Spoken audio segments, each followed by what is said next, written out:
మనందరూ గురువు అటువంటి కరణ్ గజేంద్ర మహారాజ్ గారికి ఒకసారి గట్టిగా చప్పట్లతో మరి ముఖ్యంగా వేదికను అలంకరించినటువంటి పెద్దలందరికీ మరి అపరావ్ షెట్కార్ గారికి మచ్చేందర్ అన్న గారికి మారుతి గారికి మారుతి గారికి మరి సభాధ్యక్షులైనటువంటి రామకృష్ణ గారికి మరి మర్చిపోతున్న అశోక్ అన్న గారికి మా గురుస్వామి అయినటువంటి వెంకటరామరెడ్డి సార్ గారికి మరి జోకల్ మహారాజ్ గారి శివభక్తుడు శివాలయాన్ని కట్టిస్తున్నటువంటి ఏకైక దృష్టితో కట్టిస్తున్నటువంటి మహారాజ్ గారి కూడా ఒకసారి గట్టిగా చప్పట్లతో మరి మా గురుస్వామి ఉన్నారా ఇక్కడ ఉన్నారు మరి మా సంజీవ్ గారు ఇక్కడ మిస్ అయ్యారు మరి అందరికీ పేరు పేరున పాండురంగ భక్తులు వచ్చినటువంటి పెద్దలందరికీ శిరస్సు వంచి నమస్కారాలు తెలియజేస్తున్నా.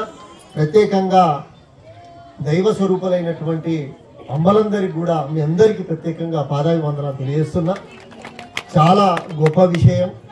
మరి ఈ నామస్కరణం మరి దిండి 23వ పాదయాత్ర అనుకుంటా 27 సారీ క్షమించాలా 27వ సంవత్సరంగా మరి ఈ సంవత్సరం కూడా విజయవంతంగా మనము ఇవాళ రామ మందిర్ నుండి ప్రారంభించడం మరి ఏ జన్మలో చేసుకున్న పుణ్యమో కాబట్టి ఇవాళ ప్రతి అడుగు ఆ భగవంతుని నామస్కరణం చేస్తున్నాం కాబట్టి ఈ ప్రాంతం మొత్తం సస్యశ్యామలంగా మారుమోగుతున్నది కాబట్టి మనకు ఇంకొక 100 జన్మలకు కూడా మనం పుణ్యం కట్టుకున్నంత మనము ఆ మోక్షాన్ని ప్రసాదించినటువంటి గురువు గారికి ఆ పాండురంగానికి కూడా మళ్ళోసారి మనము హృదయపూర్వకంగా వారిని తలుచుకోవాల్సిన పరిస్థితి ఉన్నది.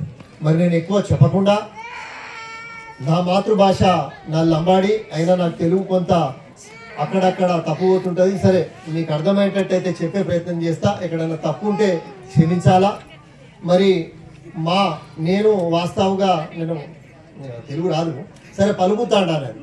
అయితే ఎందుకు చెప్తున్నా అంటే నా గురించి ఎందుకు చెప్తున్నా, మా వంశపారపంగా అమ్మవారికి నడుస్తారు భవాని.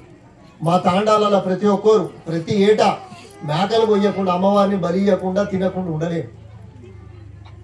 కంపల్సరీ మా నాన్నగారు జిల్లా ఆఫీసర్, వారు ప్రతిరోజు మాంసం ఇంట్లో మటన్ చికెన్ ఫిష్ ఇక ఆ కాలంలో నెమళ్ళు కూడా తిన్నారు అప్పుడు, మరి ఇప్పుడు కాదు. అంటే అట్లాంటి సంస్కృతి సాంప్రదాయాన్ని వదిలి మరి ఈ మార్గానికి రావడానికి కారణము మీలాంటి తల్లి కడుపున పుట్టి మరి నా భార్య వారికి దీక్షోపదేశం వారే చేసి నేను మహారాజ్ కన్నా మా భార్య మా నాన్నకి ఇంత ఉప్పు తక్కువ పడితే మా నాన్న కోపంతో వచ్చి ఇంటికి మటన్ వండమన్నాడు.